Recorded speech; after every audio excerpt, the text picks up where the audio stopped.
HIV western blot test क्या है, कब करें, कब ना करें, रिपोर्ट को कैसे पढ़ा जाए, डिटेक्टेड, नॉट डिटेक्टेड और इंडिटरमाइन का मतलब क्या है, पॉजिटिव कंट्रोल बैंड का मतलब क्या है, इन सभी विषयों पर आज हम इस वीडियो में बात करेंगे। सबसे पहले ये देखते हैं कि वेस्टर्न ब्लॉट टेस्ट क्या डिटेक्ट करता है। तो वेस्टर्न ब्लॉट टेस्ट हमारे खून में HIV के खिलाफ जो एंटीबॉडी है उसको डिटेक्ट करता है। क्या आज के समय में वेस्टर्न ब्लॉट टेस्ट महत्वपूर्ण है या नहीं? तो नहीं। 2014 में centre for disease control CDC की गाइडलाइन के हिसाब से आज के समय में वेस्टर्न ब्लॉट टेस्ट उतना महत्वपूर्ण नहीं है, क्योंकि यदि किसी का HIV एंटीबॉडी टेस्ट पॉजिटिव आता है तो उसको कंफर्मेशन करने के लिए आप HIV कॉम्बो टेस्ट का इस्तेमाल कर सकते हो। यदि आपका HIV कॉम्बो टेस्ट पॉजिटिव आता है तो उसको कंफर्मेशन करने के लिए आप अन्य 2 किस्म का HIV एंटीबॉडी टेस्ट इस्तेमाल कर सकते हो। इस तरह से वेस्टर्न ब्लॉट टेस्ट की महत्वपूर्ण काफ़ी कम हो गई है। HIV में मुख्यतः 2 किस्म का टेस्ट होता है, एक होता है स्क्रीनिंग टेस्ट और एक होता है कंफर्मेटरी टेस्ट। तो याद रखिए, स्क्रीनिंग टेस्ट कौन सा होता है? जो आप पहला टेस्ट कराते हो HIV है कि नहीं उसको मालूम करने के लिए जो टेस्ट कराते हो उसको बोलते हैं स्क्रीनिंग टेस्ट। और यदि किसी का स्क्रीनिंग टेस्ट पॉजिटिव आता है तो पॉजिटिव टेस्ट को कंफर्म करने के लिए जो टेस्ट कराते हो उसको बोलते हैं कंफर्मेटिव टेस्ट। तो आपको western blot as a confirmative test की जरूरत नहीं है। तो फिर वेस्टर्न ब्लॉट टेस्ट किसको और कब कराना चाहिए? तो ये एक थर्ड अपायर जैसा टेस्ट है। यदि किसी का कॉम्बो टेस्ट पॉजिटिव है और एंटीबॉडी टेस्ट नेगेटिव है, या उसका उल्टा एंटीबॉडी टेस्ट पॉजिटिव है और कॉम्बो टेस्ट नेगेटिव है, तो ऐसा डिसीजन नहीं हो सकता। ऐसी कोई सिचुएशन है, सिर्फ और सिर्फ उसी केस में आप HIV वेस्टर्न ब्लॉट टेस्ट का इस्तेमाल कर सकते हो। इस western blot test antibody test है तो उसका विंडो पीरियड कितना रहता है? तो इसका विंडो पीरियड 3 महीने का रहता है। इस रिपोर्ट्स के अंदर रेफरेंस वैल्यू क्या होगी? तो आमतौर पर जिस इंसान को HIV नहीं होगा तो उसके खिलाफ उसका एंटीबॉडी भी नहीं बनेगा, तो उसकी एंटीबॉडी के खिलाफ जो भी रिपोर्ट में लिखा होगा वह होगा antibody band non detected. Non detected normally लिखा होगा, तो नॉन डिटेक्टेड का मतलब है कि HIV नहीं है। तो जो इंसान पॉजिटिव होगा उसमें क्या लिखा होगा? तो उसमें कम से कम एक कैटेगरी के 2 बैंड पॉजिटिव होंगे और दूसरी कैटेगरी से 1 बैंड कम से कम पॉजिटिव होना चाहिए। तो इस तरह से 2 या 3 बैंड पॉजिटिव होने पर ही किसी इंसान को HIV पॉजिटिव घोषित कर सकते हैं। सिर्फ कोई 1 या 2 बैंड रेंडमली पॉजिटिव आता है तो उसके हिसाब से किसी को पॉजिटिव घोषित नहीं कर सकते। उसका जो फिक्स क्राइटेरिया है उसी हिसाब से 2 या 3 बैंड पॉजिटिव आने चाहिए। यदि उसी क्राइटेरिया के हिसाब से HIV पॉजिटिव आता है, बैंड पॉजिटिव आता है, बैंड डिटेक्टेड लिखा हुआ आता है, तभी उस इंसान को HIV पॉजिटिव घोषित करेंगे।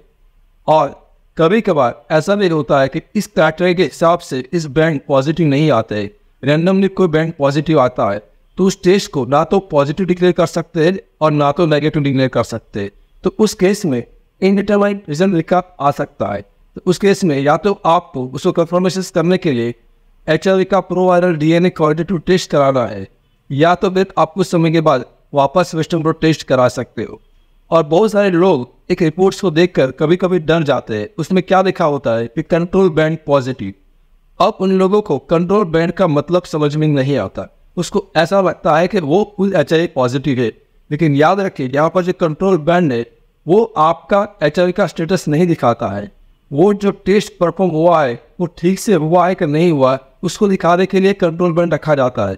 यदि कंट्रोल बैंड पॉजिटिव है उसका मतलब जो टेस्ट हुआ है वो सही तरीके से हुआ है, उसका जो टेक्निक का इस्तेमाल हुआ वो सही तरीके से हुआ है। तो आपका कंट्रोल बैंड पॉजिटिव आए तो उसके लिए आपको डरने की आवश्यकता नहीं है।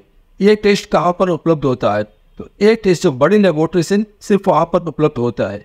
इस टेस्ट का रिजल्ट आने में आपको 2 दिन से लेकर 5 दिन का वक्त लग सकता है। इसका खर्चा आप 1500 से लेकर 3500 रुपये तक हो सकता है।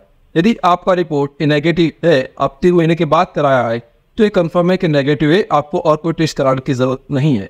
और यदि आपका कोई स्क्रीनिंग टेस्ट पॉजिटिव है, उसके बाद आपने टेस्ट कराया और ये भी पॉजिटिव है, तो कंफर्म हो जाता है कि आपको HIV है। तो फिर आपको HIV के इलाज करने के लिए HIV स्पेशलिस्ट डॉक्टर से मिलना चाहिए, या तो गवर्नमेंट के ART सेंटर्स पर विजिट करना चाहिए। हमारा मिशन है HIV एक्सपोजर से जुड़ा हुआ आपका डर और दर्द को दूर करना।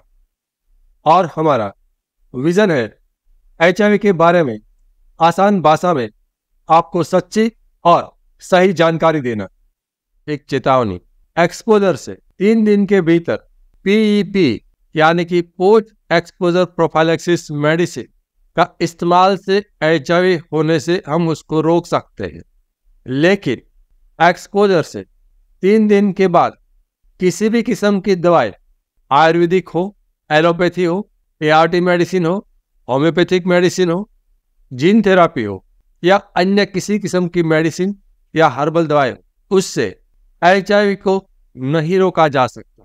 और HIV window period treatment, HIV window period medicine और विंडो पीरियड ट्रीटमेंट ऐसा कोई शब्द दुनिया की किसी भी किस्म की किताब में नहीं है, किसी किस्म की गाइडलाइन में भी नहीं है। तो इस किस्म का किसी दवाई का प्रयोग ना करें और अपने आप को स्वास्थ्य और पैसे के रूप में होने वाले नुकसान से बचें। मैं HIV AIDS specialist doctor Ketan Ranpariya पिछले 17 सालों में 12,000 से भी अधिक पेशेंट का कंसल्टेशन कर चुका हूं। यह चैनल HIV के एक्सपर्ट डॉक्टर द्वारा संचालित है और यहां पर जानकारी विज्ञान के आधार पर दी जाती है। लेकिन याद रखिए, समय के साथ विज्ञान बदल सकता है। यहां पर कही गई बातें एक आम जानकारी के लिए है।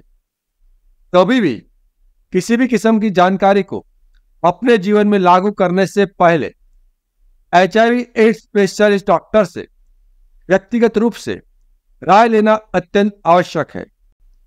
HIV के सिम्टम्स के बारे में अधिक जानकारी के लिए लेफ्ट साइड के प्लेलिस्ट पर क्लिक करें और HIV के टेस्टिंग के बारे में अधिक जानकारी के लिए राइट साइड के प्लेलिस्ट पर क्लिक करें।